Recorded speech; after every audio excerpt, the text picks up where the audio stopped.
Once upon a time, children were playing hide and seek in a courtyard. When they chose the seeker, all the others ran to hide. One girl didn't know where to hide, but then she saw a boy waving to her, "Come here, come here." Thinking he had found a good hiding spot, she followed him. The boy ran ahead, showing the way. They first ran into a narrow passage between two walls of old bricks. The girl suddenly thought she had never seen anything like it in her courtyard. Then they darted into some old building and descended a long staircase into a dark basement. It was pitch black down there, with water dripping from above. Despite the darkness, the girl could see the boy very well. She wanted to catch up with him and tell him not to run any farther, or they'd never be found. But no matter how fast she ran, she couldn't catch him. The girl grew tired and stopped. Immediately, the boy who had been running ahead vanished. "Hey!" The girl called out. "Stop." She suddenly felt scared. She looked around, but saw nothing because it was so dark. She called out to the boy again, but got no response. Then the girl turned and started walking back. She walked for a long time, but it didn't get any lighter. And the staircase they had used to come down here was nowhere to be found. But then the girl saw something glowing ahead. She rejoiced and hurried forward. Soon she realized what was glowing. It was just a faint spot of light on the floor, as if the moon were shining through a round window. But there was no window and no moon. But there was the boy, the same one who had led her here. "Let's play," the boy said. He was all black, darker than the surrounding darkness, so the girl could see him very well. "Who are you?" the girl asked, frightened. The boy didn't answer. "I want to go home," the girl said, crying. "Please, take me back." The boy shook his head. "You can't go back now," he said. "They'll be scared and scream, and no one will want to play with you." "Why?" the girl asked in surprise. Again, the boy didn't answer and continued speaking. "But now it's just the two of us, and we can play here. It's always dark here and easy to hide. Then we'll call other kids, and playing will be even more fun." "I don't want to play," the girl cried. "I want to go home."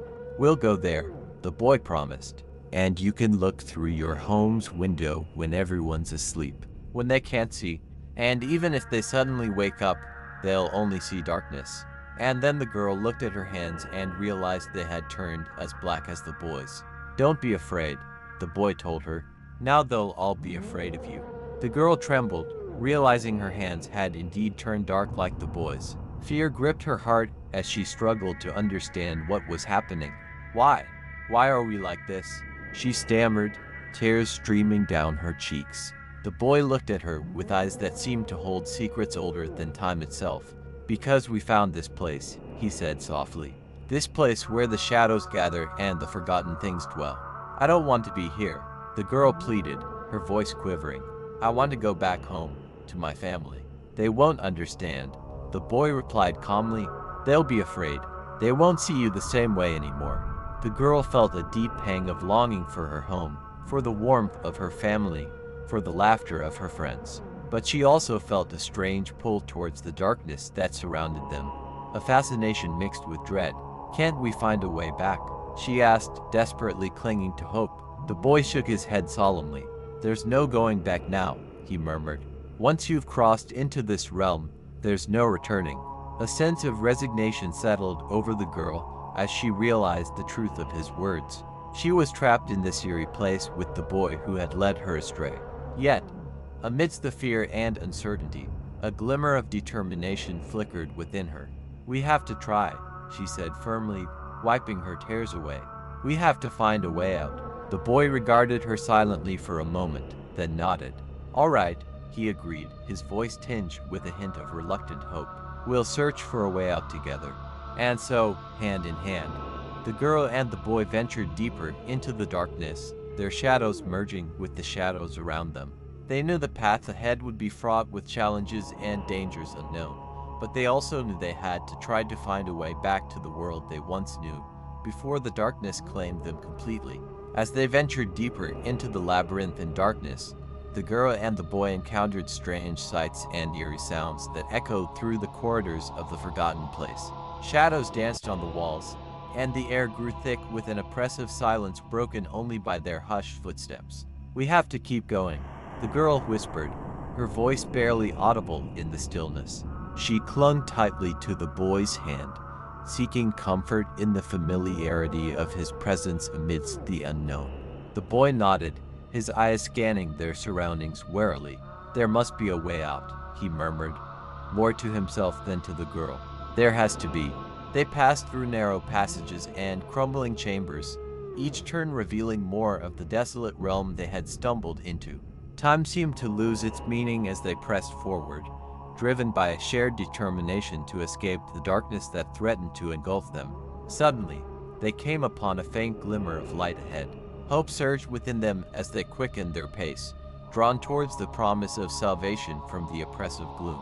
As they approached, the light grew stronger, casting a soft glow that illuminated their path.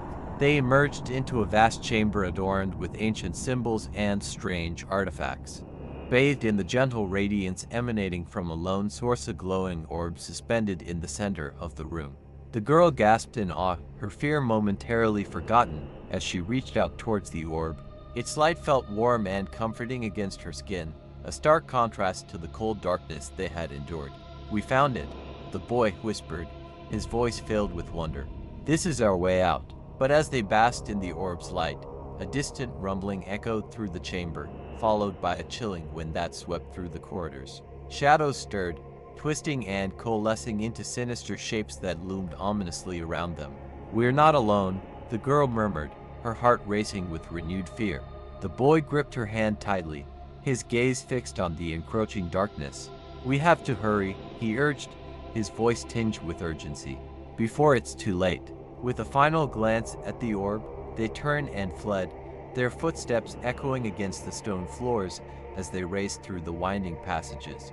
The shadows pursued them relentlessly, their malevolent presence growing stronger with each passing moment.